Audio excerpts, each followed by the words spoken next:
الحمد لله نحمده ونستعينه ونؤمن به ونتوكل عليه ونعوذ بالله من شرور أنفسنا ومن سيئات أعمالنا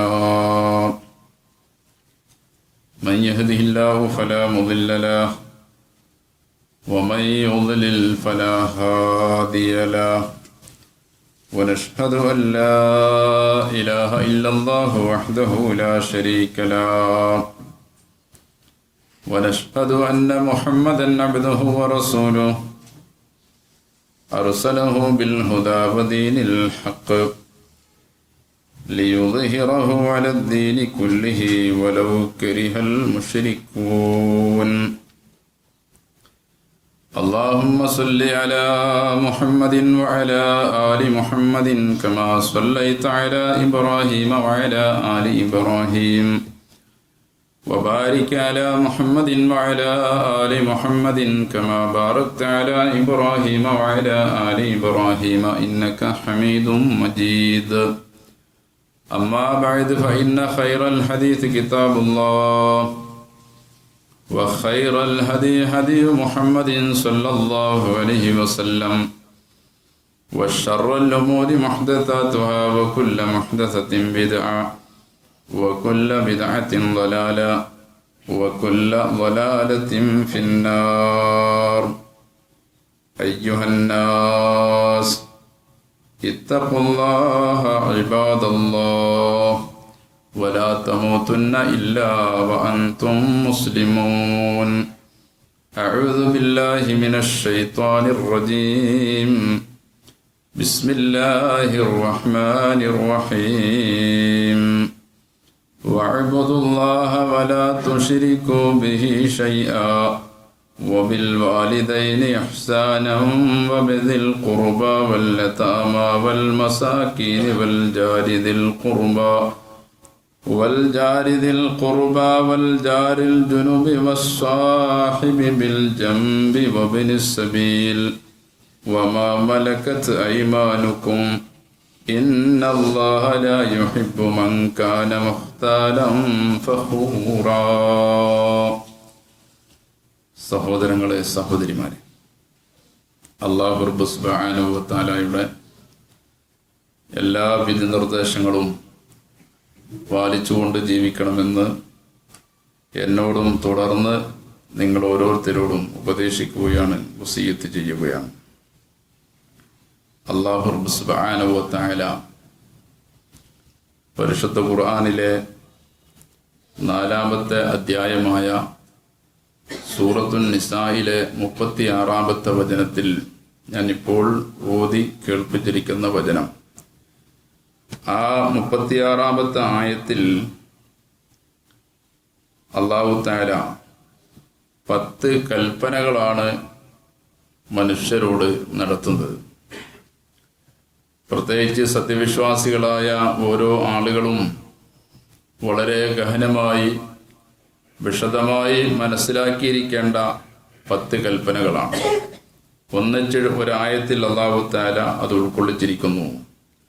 അതിൽ ഓരോന്നും വളരെ പ്രധാനപ്പെട്ടതും നമ്മുടെ ജീവിതത്തിൽ അനിവാര്യമായി ഉണ്ടായിത്തീരേണ്ടതുമായ കൽപ്പനകളാണെന്ന് നാം ഓരോരുത്തരും മനസ്സിലാക്കുക. ഇത് ജീവിതത്തിൽ നിലനിർത്തി ജീവിക്കേണ്ടവരാണ് ഓരോ സത്യവിശ്വാസികളായ ആളുകളും. അതുകൊണ്ട് ഓരോ കൽപ്പനകളെ സംബന്ധിച്ചും വിശദമായി അത് വ്യാഖ്യാനിച്ച് വിശദീകരിച്ച് മനസ്സിലാക്കേണ്ടതും മനസ്സിലാക്കി തരേണ്ടതും നമ്മുടെ ബാധ്യതയാണല്ലോ. അതുകൊണ്ട് ക്ഷമിച്ച് ആ വിഷയം ഒരൽപ്പം ഖുതുബകളിലൂടെ നിങ്ങൾ കേൾക്കേണ്ടി വരും. ഓരോ വിഷയങ്ങൾ അതിൽ 9 ഒരാൾ നിലനിർത്തി ആദ്യം പറഞ്ഞിരിക്കുന്ന കൽപ്പന ഇല്ലാതെയായി പോയാൽ മറ്റുള്ള 9 കൽപ്പനകൾ പാലിച്ചാലും അതിന് യാതൊരു പ്രതിഫലവും അല്ലാഹു റബ്ബ് സുബ്ഹാനഹു വ തആല നൽകുകയില്ല എന്ന് മനസ്സിലാക്കാൻ സാധിക്കുന്ന വളരെ പ്രധാനപ്പെട്ട ഒരു കൽപ്പനയാണ് ആദ്യമായിട്ട് അല്ലാഹു റബ്ബ് സുബ്ഹാനഹു വ തആല ആയത്തിൽ പറയുന്നത് വഅബ്ദുല്ലാഹ്, നിങ്ങൾ അല്ലാഹുവിനെ ആരാധിക്കണം. വലാ തുശ്രികൂ ബിഹി ഷൈആ, അവനിൽ യാതൊന്നിനെയും പങ്കു ചേർക്കാൻ പാടില്ലാത്തതാകുന്നു. ഇതാണ് ആയത്തിലെ തുടക്കം. വളരെ പ്രധാനപ്പെട്ട കൽപ്പനയാണ്, അള്ളാഹുവിൽ നിന്നുള്ള ഉത്തരവാണ്. വഖളാ റബ്ബുക, ആ കൽപ്പനയെ സംബന്ധിച്ച് വേറൊരു സ്ഥലത്ത് അല്ലാഹു തആല പറയുന്നു വഖളാ റബ്ബുക അല്ലാ തഅ്ബുദു ഇല്ലാ ഇയ്യാ. അല്ലാഹു തആല ഉത്തരവിട്ടിരിക്കുന്നു, അല്ലാഹു തആല വിധിച്ചിരിക്കുന്നു. അപ്പൊ ആ അള്ളാഹുവിന്റെ വിധി അത് മാനിക്കാൻ ഞാനും നിങ്ങളും വളരെയേറെ കടപ്പെട്ടവരാണ്.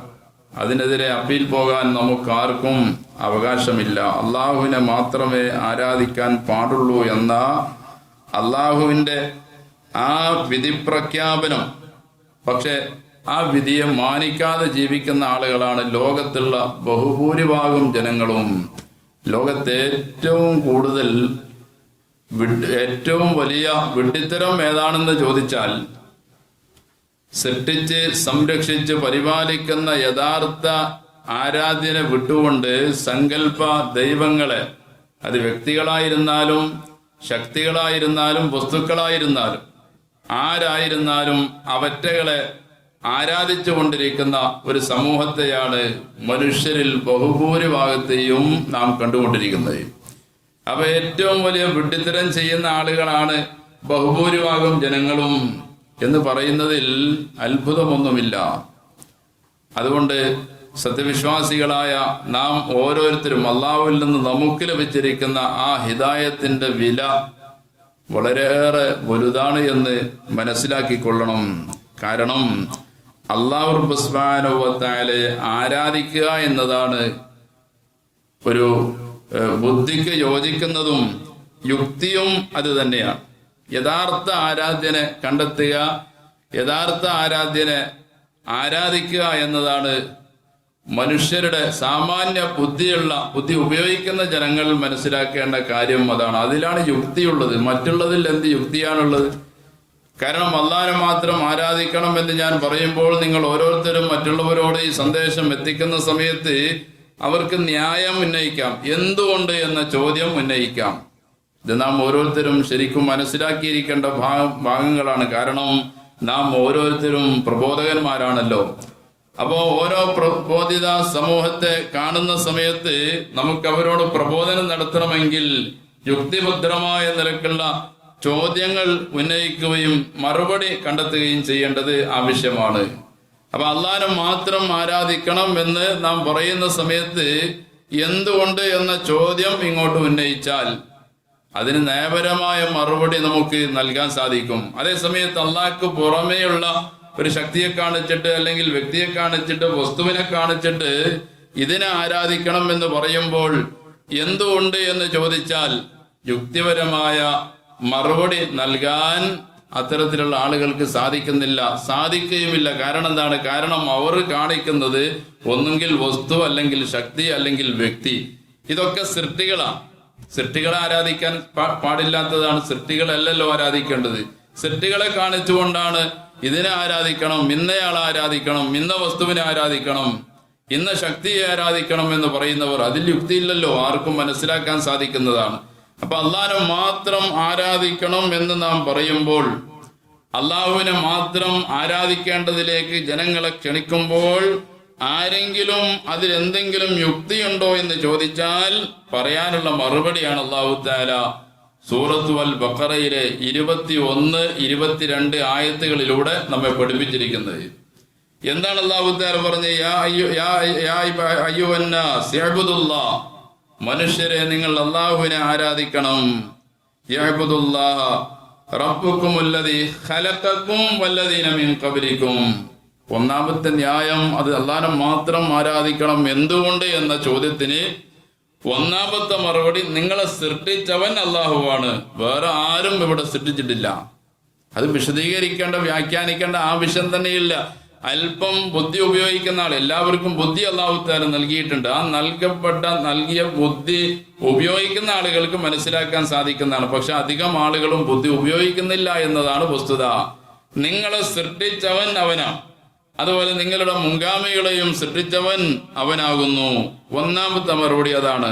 അതുപോലെ അല്ലദീ ജഅല ലക്കുമുൽ അർള ഫിറാശ, ഭൂമിയെ നിങ്ങൾക്ക് താമസയോഗ്യമാക്കി തന്നവനായ അല്ലാഹ്. ഭൂമിയിലാണ് നാം താമസിക്കുന്നത്. ധാരാളം ഗോളങ്ങളുണ്ടെങ്കിലും ഭൂമിയിലാണ് അല്ലാഹു തആല മനുഷ്യർക്ക് താമസം നൽകിയിരിക്കുന്നത്. മറ്റുള്ള ഒരു സ്ഥലത്തും മനുഷ്യർക്ക് ചെന്നെത്താൻ താമസിക്കാൻ സാധിക്കാത്തതാകുന്നു. കാരണം വലക്കും ഫിൽ അർളി മുസ്തഖറും വമതാഉൻ ഇലാഹിൻ കാന ഫീഹാ തഹ്യൗന വഫീഹാ തമൂതുൻ വമിന്നാ തുഖ്റജൂൻ. അല്ലാഹു തആല പറഞ്ഞാണ്, ഭൂമിയിലാണ് നിങ്ങൾ താമസിക്കുന്നത്, ഇവിടെ തന്നെ നിങ്ങൾ മരിക്കും, ഇവിടെ നിന്ന് തന്നെ നിങ്ങളെ ഉയർത്തെഴുന്നേൽപ്പിക്കും. ഭൂമിയിലാണ് അല്പകാലം താമസിക്കാനുള്ള വിഭവങ്ങൾ മനുഷ്യർക്ക് അല്ലാഹു തആല ഒരുക്കിയിരിക്കുന്നത്. മറ്റു ഗോളങ്ങളിൽ ഒന്നും അല്ലാഹു തആല മനുഷ്യർക്ക് താമസയോഗ്യം അല്ലാഹു തആല നൽകിയിട്ടില്ല.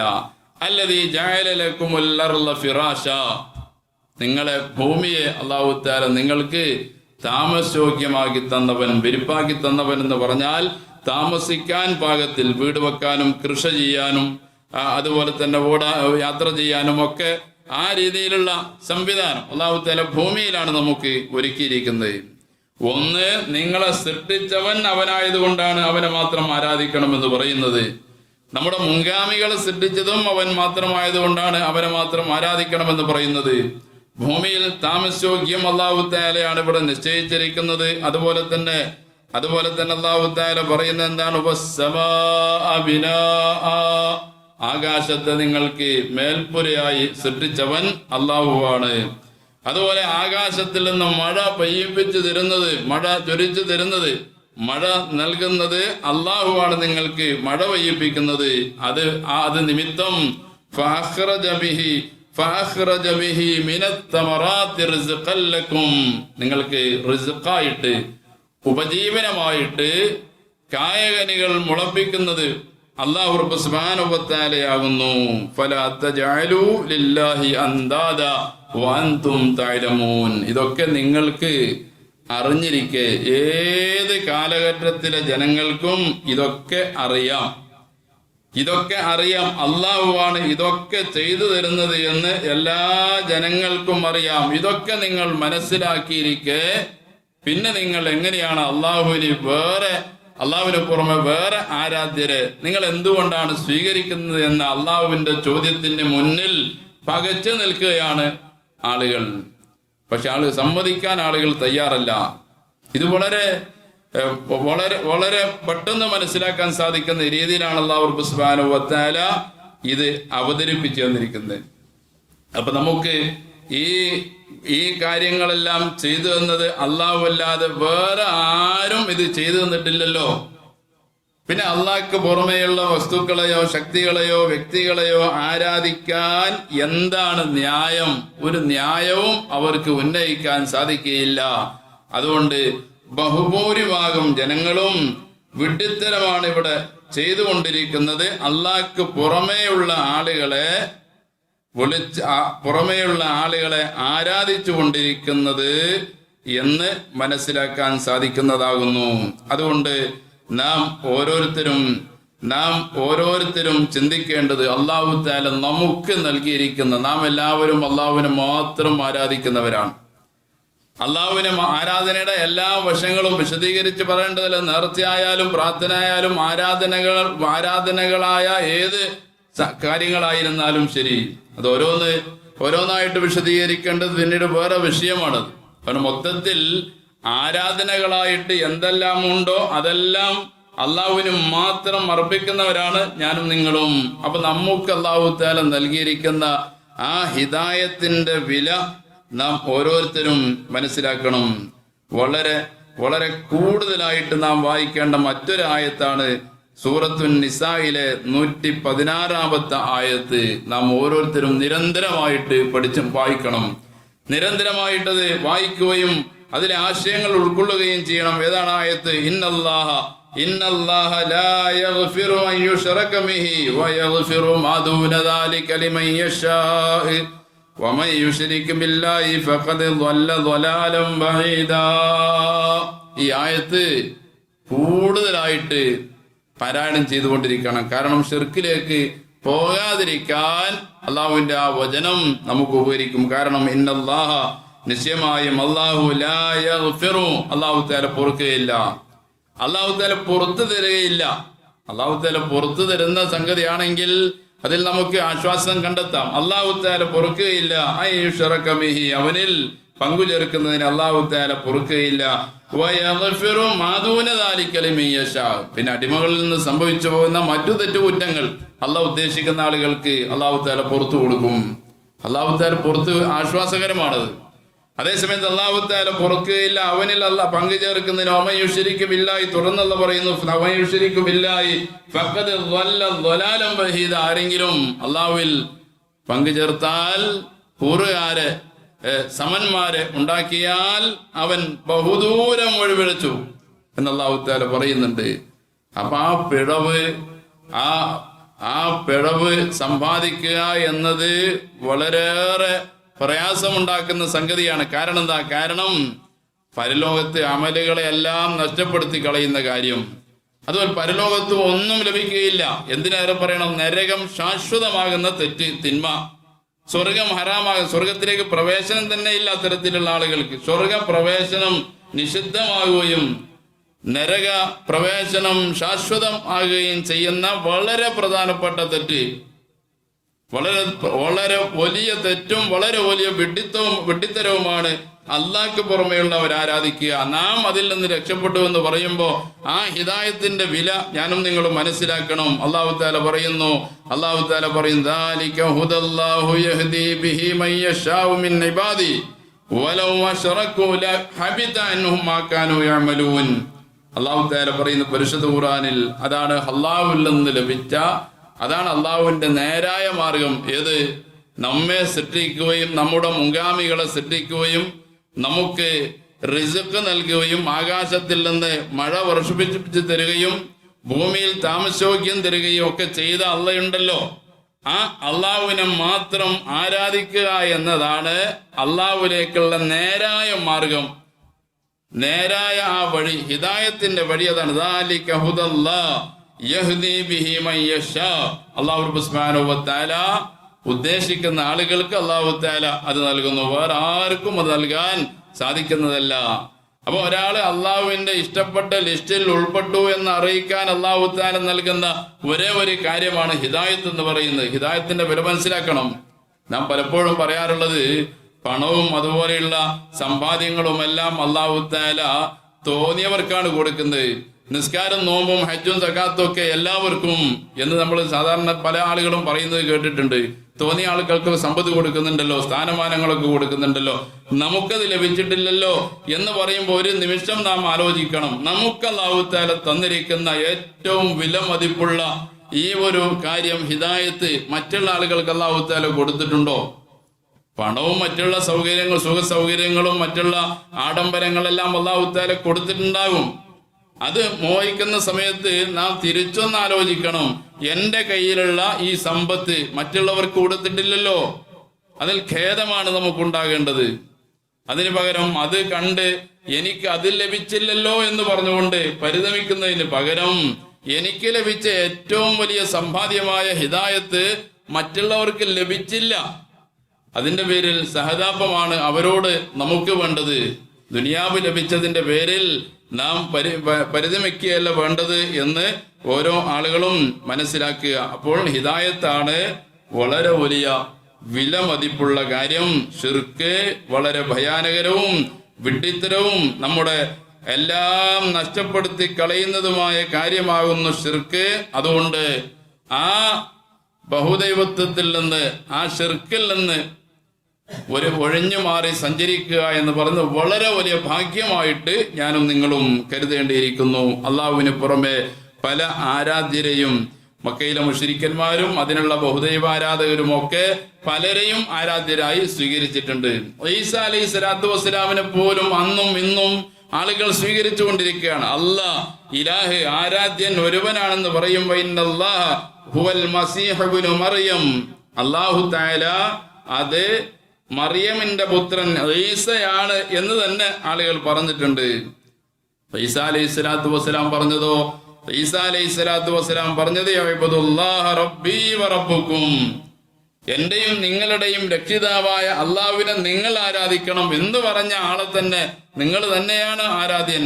മറിയമിന്റെ പുത്രൻ ഈസ അത് തന്നെയാണ് ഈ പറയുന്ന അള്ളാഹ് എന്ന് വരെ ആളുകൾ എന്താക്കിയിട്ടുണ്ട്, അന്ന് പറഞ്ഞിട്ടുണ്ട് എന്നാണ് അല്ലാഹു സുബ്ഹാനഹു വ തആല പറയുന്നത്. അപ്പൊ ഇത്തരത്തിൽ എല്ലാ കാലഘട്ടത്തിലും ബഹുദൈവ ആരാധനയിലേക്ക് ജനങ്ങളെ കൊണ്ടുപോകാൻ അതത് കാലഘട്ടത്തിലുള്ള പുരോഹിത വർഗങ്ങൾ വളരെയേറെ അധ്വാനിച്ചിട്ടുണ്ട് എന്നർത്ഥം. അത് എല്ലാ കാലഘട്ടത്തിലും റസൂലുള്ളാഹി സ്വല്ലല്ലാഹു അലൈഹി വസല്ലമക്ക് മുമ്പ് ഉണ്ടായിരുന്ന സമൂഹങ്ങളിലും അതുപോലെ പ്രവാചകൻ സ്വല്ലല്ലാഹു അലൈഹി വസല്ലമയുടെ കാലഘട്ടത്തിലും അതിനുശേഷവും എല്ലാം ഈ പൗരോഹിത്യം, ഈ യഥാർത്ഥ രീതിയിലുള്ള ഹിദായത്തിൽ നിന്ന് ജനങ്ങളെ കബളിപ്പിച്ച് ജനങ്ങളെ മാറ്റി നിർത്താൻ വേണ്ടിയിട്ട് ജനങ്ങളെ കൊണ്ടുപോകാനുള്ള ശ്രമം എല്ലാ കാലഘട്ടത്തിലും നടന്നിട്ടുണ്ട്. ബനൂ ഇസ്രായേലിനെ സംബന്ധിച്ച് സൂറത്ത് ത്വാഹയിൽ നിന്ന് ത്വാഹ ആദ്യം മുതൽ നാം വായിച്ചു നോക്കിയാൽ ഈ കാര്യം നമുക്ക് മനസ്സിലാക്കാൻ സാധിക്കുന്നു. മൂസ അലൈഹി സ്വലാത്തു വസ്സലാം ഫിറൗനിൽ നിന്ന് അവരെ മോചിപ്പിച്ച്, ഫിറൗന്റെ അക്രമത്തിൽ നിന്ന് ആ സമൂഹത്തെ വളരെ അധ്വാനിച്ചുകൊണ്ട് ഫിറൗനിൽ നിന്ന് മോചിപ്പിച്ച് യഥാർത്ഥ ആരാധ്യന്റെ ആ പാതയിലൂടെ സഞ്ചരിപ്പിച്ച് അവരെ കൊണ്ടുപോയല്ലോ. എന്നിട്ടോ മൂസാ നബി അലൈഹി സ്വലാത്തു വസ്സലാമിന്റെ സമൂഹം മൂസാ നബി അലൈഹി സ്വലാത്തു വസ്സലാമിന്റെ സമൂഹത്തെ തൂര് സീന മലഞ്ചെരുവിൽ താമസമുറപ്പിച്ചതിന് ശേഷം മൂസാ അലൈഹി സ്വലാത്തു വസ്സലാം തൗറാത്ത് എന്ന് പറയുന്ന ഗ്രന്ഥം വാങ്ങാൻ വേണ്ടിയിട്ട് പോയ ആ സന്ദർഭം നമുക്ക് ഓരോരുത്തർക്കും അറിയാം. ഈ ശിർക്ക് കടന്നു വരുന്ന വഴിയാണ് നാം ആയത്തിലൂടെ മനസ്സിലാക്കേണ്ടത്. പൗരോഹിത്യം യഥാർത്ഥ വിശ്വാസികളെ വ്യതിചലിപ്പിക്കുന്ന രീതിയാണ് അല്ലാഹു സുബ്ഹാനഹു വ തആല എടുത്തു കാണിക്കുന്നത്. എന്താണ്? മൂസ അലൈഹി സ്വലാത്തു വസ്സലാം തൗറാത്ത് വാങ്ങാൻ വേണ്ടി തൂരി സീന മല മുകളിലേക്ക് പോയ സന്ദർഭത്തിൽ താഴെയുള്ള ഈ ജനവിഭാഗം സത്യവിശ്വാസികളായ ആളുകൾ അവരെത്രത്തോളം നമുക്കറിയാം. മൂസ അലൈഹി സ്വലാത്തു വസ്സലാമിനോടൊപ്പം ചേർന്ന് ഹിദായത്തിന്റെ മാർഗത്തിലൂടെ സഞ്ചരിക്കാൻ തീരുമാനിച്ചപ്പോ ഫിറഔൻ അവരോട് പറഞ്ഞല്ലോ, നിങ്ങളുടെ ഓരോ കൈയും അതുപോലെ തന്നെ കാലും ഒക്കെ ഞാൻ ഛേദിക്കുമെന്ന് പറഞ്ഞപ്പോ നീ എന്ത് വേണമെങ്കിലും ചെയ്തു കൊള്ളുക, നീ ഇവിടത്തെ കാലിയാണ്, വിധികർത്താവാണ്, പരലോകത്തെ വിധികർത്താവ് നീയല്ല എന്ന് പറഞ്ഞ് സ്വന്തം നെട്ടലിൽ നിവർന്നു നിന്നുകൊണ്ട് ഫിറഔന്റെ മൂക്കിന് നേരെ വിരൽ ചൂണ്ടിയിട്ട് കർക്കശമായ രീതിയിൽ സംസാരിച്ച സത്യവിശ്വാസികളായ ആളുകൾ തന്നെ പിന്നീട് ബഹുദൈവാരാധനയിലേക്ക് പോയ രംഗമാണ് അല്ലാഹു സുബ്ഹാനഹു വ തആല വിശദീകരിക്കുന്നത്. മൂസാ നബി അലൈഹി സ്വലാം അള്ളാഹുവിലേക്ക് ചെന്ന സന്ദർഭത്തിൽ അള്ളാഹ് ചോദിക്കുകയാണ്, മൂസ നീ ധൃതിപ്പെട്ടുകൊണ്ട് ഇപ്പോൾ എന്തിനാണ് ഇങ്ങോട്ട് വന്നത്? നീ വന്ന സമയത്ത് നിന്റെ ഖൗമ് നിനക്ക് ശേഷം അവരെ ഒഴിവിടപ്പിച്ചിരിക്കുന്നു. ആരി ഖാല ഫഇന്ന ഖദ് ഫതന്ന ഖൗമക മിൻ ബഅദിക വഅല്ലഹും സാമിരി. സാമിരി എന്ന് പറയുന്ന ഒരു പുരോഹിതൻ നിന്റെ ആളുകളെ, ജനതയെ ഒഴിവിടപ്പിച്ചിരിക്കുകയാണ് മൂസ എന്ന സന്ദേശം അല്ലാഹു സുബ്ഹാനഹു വ തആല. ആ സമയത്ത് മൂസ അലൈഹി സ്വലാത്തു വസ്സലാം എന്ത് ചെയ്തു? ഫറജ മൂസ ഇലാ ഖൗമിഹി ഗളബാന ആസിഫ. സൂറത്ത് ത്വാഹയിൽ നമുക്ക് കാണാം, നമുക്കത് വായിക്കാം. സൂറത്ത് ത്വാഹയിൽ അല്ലാഹു സുബ്ഹാനഹു വ തആല പറയുന്നു, ഫറജ മൂസ, മൂസ അലൈഹി സ്വലാത്തു വസ്സലാം മടങ്ങി. മൂസാ നബി അലൈഹി സ്വലാത്തു വസ്സലാം മടങ്ങി വന്നു. എങ്ങനെ? ഇലാ ഖൗമിഹി ഗളബാന ആസിഫ, ദുഃഖത്തോടു കൂടിയും ദേഷ്യപ്പെട്ടുകൊണ്ടും. കാരണം വളരെയേറെ കഷ്ടപ്പെട്ടുകൊണ്ടാണ് ഈ സമൂഹത്തെ ഈ ഹിദായത്തിന്റെ വഴിയിലേക്ക് കൊണ്ടുവന്നിരിക്കുന്നത് മൂസാ നബി അലൈഹി സ്വലാത്തു വസ്സലാം.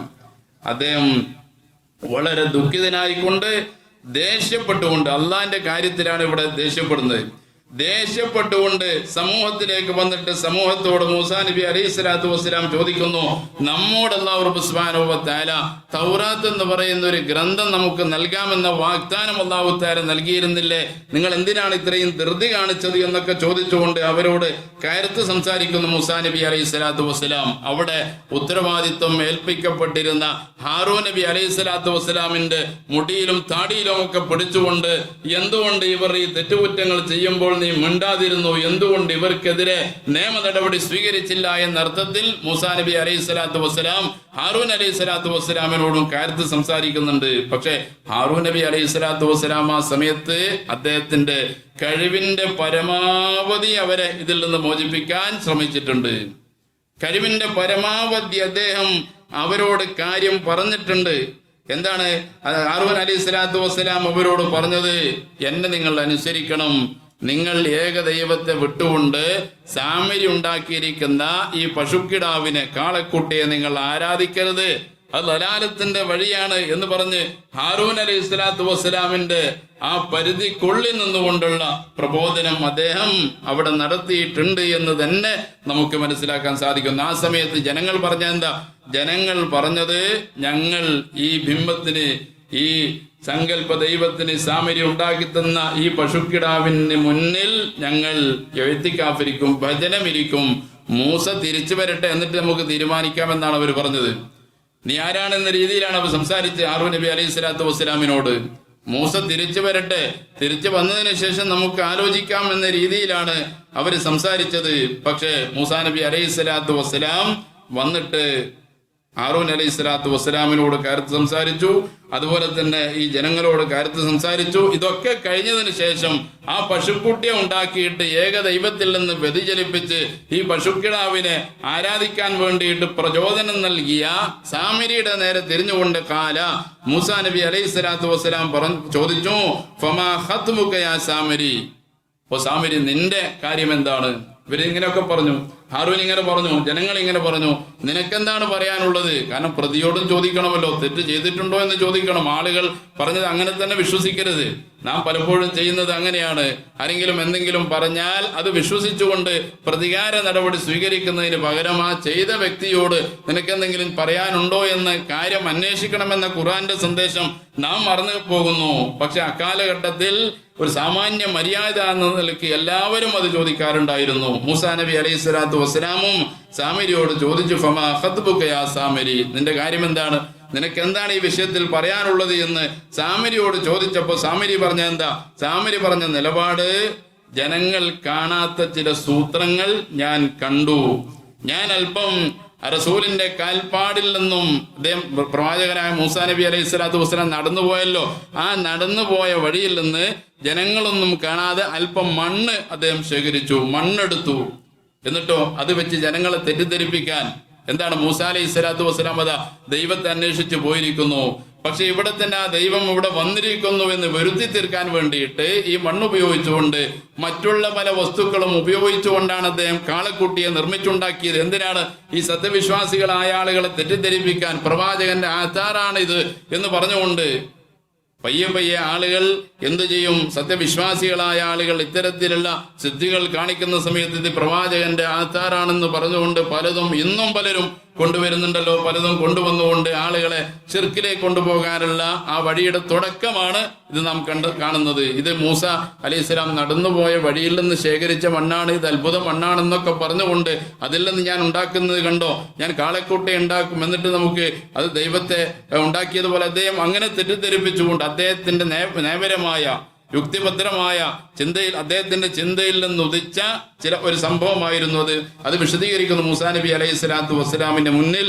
അപ്പോൾ മൂസാ നബി അലൈഹി സ്വലാത്തു വസ്സലാം അദ്ദേഹത്തോട് പറയുന്നു, നീ ഇവിടെ നിന്ന് പോകണം, നിന്റെ കാളക്കുട്ടിയെ ഞാൻ ചുട്ടരിക്കുക തന്നെ ചെയ്യും എന്നൊക്കെ പറഞ്ഞുകൊണ്ട് മൂസാ നബി അലൈഹി സ്വലാത്തു വസ്സലാം സംസാരിക്കുന്നുണ്ട്. ഞാൻ പറഞ്ഞു വന്നത്, ഏതേത് കാലഘട്ടത്തിലും ചില പുരോഹിതന്മാരാണ് ഷിർക്കിലേക്ക് ആളുകളെ കൂട്ടിക്കൊണ്ടുപോകുന്നത്. ചില വസ്തുക്കളെ കാണിച്ചിട്ട്, ചില വ്യക്തികളെ കാണിച്ചിട്ട്, ചില അത്ഭുതങ്ങൾ കാണിച്ചുകൊണ്ട്, എല്ലാം പല രീതിയിലുള്ള അത്ഭുതങ്ങൾ പല ആളുകൾക്കും ചാർത്തിക്കൊടുത്തുകൊണ്ട്, വേറെ ഒരു അത്ഭുതവും ഇവിടെ ഇല്ലാത്തതുപോലെ ഉള്ളതും ഇല്ലാത്തതുമായ പല അത്ഭുതങ്ങളും കാണിച്ചുകൊണ്ട് ആ അത്ഭുതത്തിലേക്ക് ജനങ്ങളെ ക്ഷണിച്ച് പല സദസ്സുകളും ഉണ്ടാക്കിയിട്ട്, അത് ദിക്റിന്റെ മറവിലായാലും സ്വലാത്തിന്റെ മറവിലായിരുന്നാലും അതുപോലെ ചാരിറ്റിയുടെ മറവിൽ തന്നെ ആയിരുന്നാൽ പോലും അങ്ങനെയാണ് ജനങ്ങളെ വശീകരിച്ച് ഈ ഷിർക്കിലേക്ക് ആളുകൾ കൊണ്ടുപോയിക്കൊണ്ടിരിക്കുന്നത്. ഏറ്റവും വലിയ ദലാലത്തിലേക്ക് ജനങ്ങളെ ക്ഷണിക്കുന്ന അവസ്ഥാവിശേഷം അന്നും ഇന്നും എന്നും നാം കണ്ടുകൊണ്ടിരിക്കുന്ന ഒരു ഏർപ്പാടാണ്. അതുകൊണ്ട് വളരെ ജാഗരൂകരായിരിക്കണം. കാരണം ലോകത്ത് ഏറ്റവും വലിയ തെറ്റും ഏറ്റവും വലിയ തമ്മാടിത്തരവും ഏറ്റവും വലിയ വെട്ടിത്തരവുമായ ഷിർക്കിൽ നിന്ന് രക്ഷപ്പെടുക എന്നത് വളരെ വലിയ കാര്യമായിട്ട് ഞാനും നിങ്ങളും മനസ്സിലാക്കണം. ആ ഹിദായത്താണ് നമ്മുടെ കയ്യിലുള്ളത്. നഷ്ടപ്പെടാതെ കാത്തു സൂക്ഷിക്കേണ്ട ബാധ്യത നമുക്ക് ഓരോരുത്തർക്കുമുണ്ട് എന്നർത്ഥം. ഓരോ ആളുകളും അത് സൂക്ഷിക്കണം. മൂസാ നബി അലൈഹി സ്വലാത്തു വസ്സലാമിന്റെ സ്വഹാബത്ത് സത്യവിശ്വാസികളായ ആളുകൾ വ്യതിചലിച്ചു പോയിട്ടുണ്ടെങ്കിൽ ഈ സമൂഹത്തെ സംബന്ധിച്ച് പറയേണ്ടതില്ലല്ലോ. ഏത് സമയത്തും ഷിർക്കിലേക്ക് ആളുകൾ പോകും. അത് മുഹമ്മദ് മുസ്തഫ സല്ലല്ലാഹു അലൈഹി വസല്ലം പറഞ്ഞിട്ടുണ്ട്. വളരെ ഏറെ ഉറുമ്പരിക്കുന്ന രീതിയിൽ അതങ്ങനെ കടന്നു വരും. ചെറിയ തോതിലായിട്ട് വലുതായി പടർന്ന് പന്തരിച്ച് ഷിർക്കിന്റെ അംശം വലുതായിട്ട് സമൂഹത്തിൽ വരും. അതാണ് ഇന്ന് നാം കണ്ടുകൊണ്ടിരിക്കുന്ന പലതും അത്തരത്തിലുള്ള പ്രവണതകൾ കണ്ടുകൊണ്ടിരിക്കുന്നു. അതുകൊണ്ട് സൂറത്തു നിസായിലെ 36-ാമത്തെ ആയത്തിൽ അല്ലാഹു സുബ്ഹാനഹു വ തആല നമ്മോട് പറയുന്ന 10 കൽപ്പനകളിൽ വളരെ പ്രധാനപ്പെട്ട കൽപ്പനയാണ് വഅബ്ദുല്ലാഹ്, നിങ്ങൾ അല്ലാഹുവിനെ ആരാധിക്കണം. വലാ തുശ്രികൂ ബിഹി ശൈആ, അവനിൽ യാതൊന്നിനെയും നിങ്ങൾ പങ്കു ചേർക്കാൻ പാടില്ല എന്ന ആ കൽപ്പന വളരെയേറെ മാനിക്കുകയും ആ അള്ളാഹുവിന്റെ ഉത്തരവ് മാനിച്ചുകൊണ്ട് ജീവിക്കുകയും അങ്ങനെ തന്നെ മരിക്കാൻ ശ്രമിക്കുകയും ചെയ്യണം. അതാണ് ഏറ്റവും വലിയ ഭാഗ്യമായിട്ട് ഞാനും നിങ്ങളും മനസ്സിലാക്കുക. അല്ലാഹു സുബ്ഹാനഹു വ തആല തൗഫീഖ് നൽകി അനുഗ്രഹിക്കുമാറാകട്ടെ.